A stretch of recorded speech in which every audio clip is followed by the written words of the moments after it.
Assalamualaikum, selamat datang kembali di channel ini. Balik lagi dengan saya Luis Prasetyo. Ya, kita akan bahas soal Richard Lee. Dalam video ini dia mengatakan dalam thumbnailnya ya, katanya Richard Lee itu lebih Kristen dari Kristen. Ini statement klasik banget dan selalu diulang-ulang. Bagaimana bisa kamu bilang kamu lebih Kristen dari Kristen sedangkan kamu tinggalkan Kristenmu? Gimana ceritanya? Bagaimana?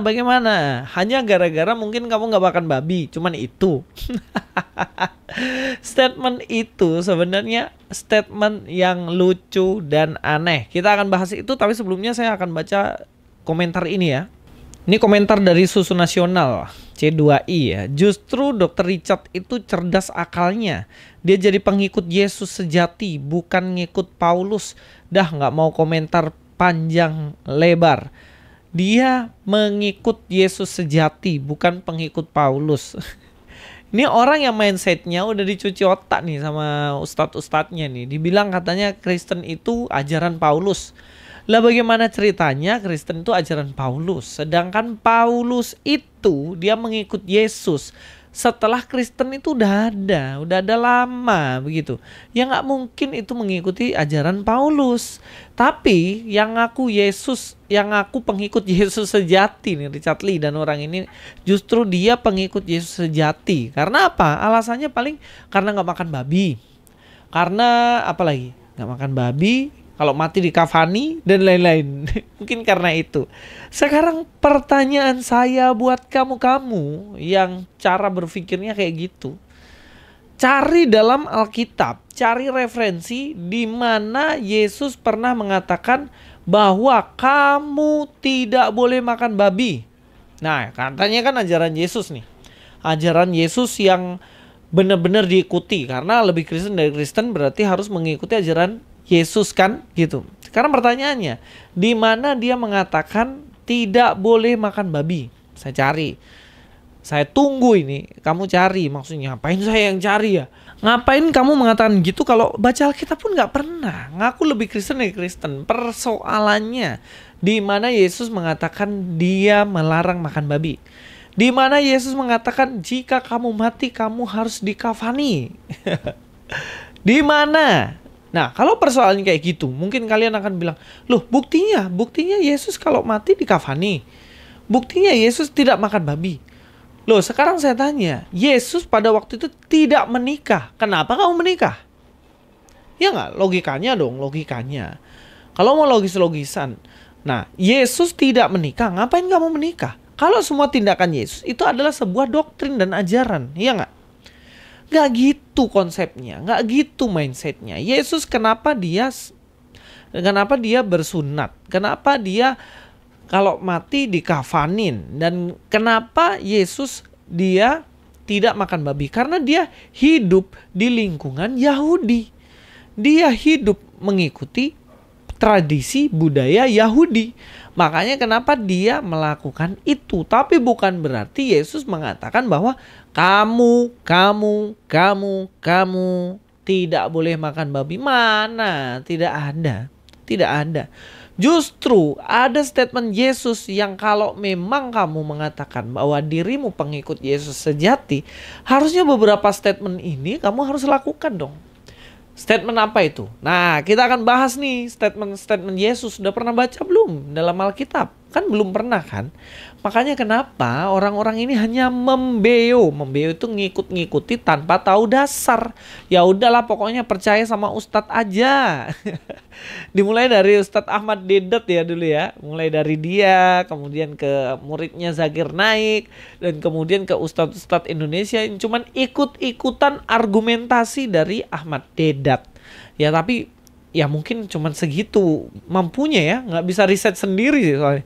Oke, kita akan cek statementnya Yesus apa. Ini sebenarnya poin penting dari statement Yesus yang kalau kamu Kristen sejati, kalau kamu pengikut Yesus sejati yang katanya lebih Kristen dari Kristen, harusnya kamu mengikuti apa yang dikatakan Yesus. Coba kita buka. Dalam Matius 16 nih ya, ini statementnya Yesus nih ayat 13. Setelah Yesus tiba di daerah Kaisarea Filipi, nanti teman-teman buka sendiri rumah ya. Ia bertanya kepada murid-muridnya, kata orang siapakah anak manusia itu? Jadi di sini saya ringkas saja, teman-teman baca sendiri ya. Jadi Yesus menanyakan pada para muridnya, aku ini siapa? menurut kalian aku siapa? Bukan menurut kalian, menurut orang-orang di luar sana aku ini siapa? Dan kemudian murid-muridnya mengatakan bahwa kamu, ini di ayat 14, nanti cek sendiri ya. Jawab mereka, ada yang mengatakan Yohanes Pembaptis, dan ada juga yang mengatakan Elia, dan ada pula yang mengatakan Yeremia atau salah seorang dari para nabi. Jadi orang-orang di sekitar itu berpikir bahwa Yesus ini hanya nabi. Dia seperti Elia, dia seperti Yohanes Pembaptis. Sejauh itu aja gitu. Nah, ini kan pandangan ini kan sama dengan ajaran agama Anda, Richard Lee, yang sekarang. Nah, dikatakan bagaimana Anda ini mengatakan bahwa Yesus hanya seorang nabi saja. Sudah percaya Yesus hanya seorang nabi, minta masuk surga lagi. Cari legitimasi dari Pak Gilbert Tumoindong lagi, bilang bisa masuk surga nggak? Ya kalau saya bilang kamu bisa masuk surga, bertobat dulu kembali kepada Kristus, kan gitu. Karena keselamatan hanya ada dalam Yesus Kristus. Makanya di sini dikatakan ya menurut orang-orang ya engkau ini nabi, engkau hanya seorang nabi menurut orang-orang. Tapi coba kita akan lihat teks selanjutnya. Dalam ayat 15 tuh dikatakan, lalu Yesus bertanya kepada mereka, tetapi apa katamu, siapakah aku ini? Lebih spesifik lagi, Yesus mengatakan, Rut, kamu tuh siapa sih aku tuh? Dan jawab Petrus, ini menarik sekali. Di dalam ayat yang ke-16, maka jawab Simon Petrus, engkau adalah Mesias, anak Allah yang hidup. Jadi Petrus mengakui bahwa Yesus ini adalah Mesias, anak Allah yang hidup. Penting nih.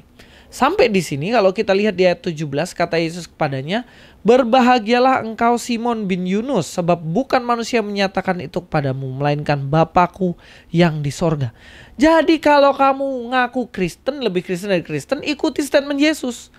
Bahwa benar, bahwa aku ini adalah Mesias. Aku ini anak Allah yang hidup. Nah, lebih kaget lagi baca ayat yang selanjutnya. Di ayat 19. Kepadamu akan kuberikan kunci kerajaan sorga. Apa yang kau ikat di dunia ini akan terikat di sorga. Dan apa yang kau lepaskan di dunia ini akan terlepas di sorga. Lalu Yesus melarang murid-muridnya supaya jangan memberitakan kepada siapapun bahwa ia Mesias. Di ayat 18 nih.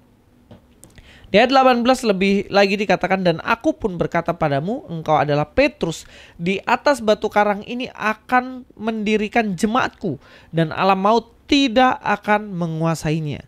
Nah, kalau kalian lihat baik-baik di sini, Yesus melarang, mengatakan pada para murid, jangan kamu kasih tahu ke siapa-siapa dulu bahwa aku Mesias, karena waktunya kan belum tepat tuh. Jadi Yesus menyatakan bahwa dirinya Mesias. Ini kan, ini yang orang Yahudi tolak. Yesus bukan Mesias, tapi Yesus mengatakan dirinya Mesias. Yesus yang mengatakan bahwa dirinya adalah anak Allah yang hidup. Itu maksudnya dia adalah Allah.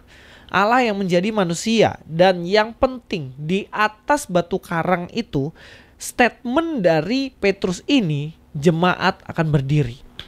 Yang artinya apa? Orang Kristen itu berada bawah satu pengakuan bahwa Yesus adalah Tuhan dan Juru Selamat. Dia adalah Mesias. Dia adalah Mesias yang menyelamatkan manusia dari dosa manusia. Dia adalah Tuhan karena dia mengatakan dia adalah anak Allah. Dia adalah Allah gitu. Jadi kalau ngaku Kristen harusnya kamu punya pengakuan ini. Sudah kamu masuk agama lain, di mana agama lain itu jelas menolak Yesus dan hanya menganggap Yesus nabi. Nah, kamu bilang bahwa kamu lebih Kristen dari Kristen, apa-apaan gitu.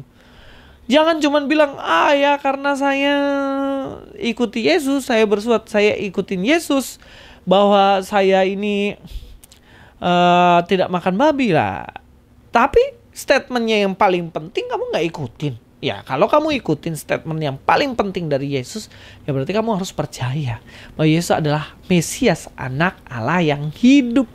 Gitu dong logika berpikirnya. Nah, jadi jangan hanya ngeklaim aku lebih Kristen dari Kristen. Ya semua orang juga bisa bilang aku lebih presiden dari Pak Prabowo. Saya juga bisa bilang. Nah, argumentasimu tuh berdasar apa enggak? Kan intinya gitu.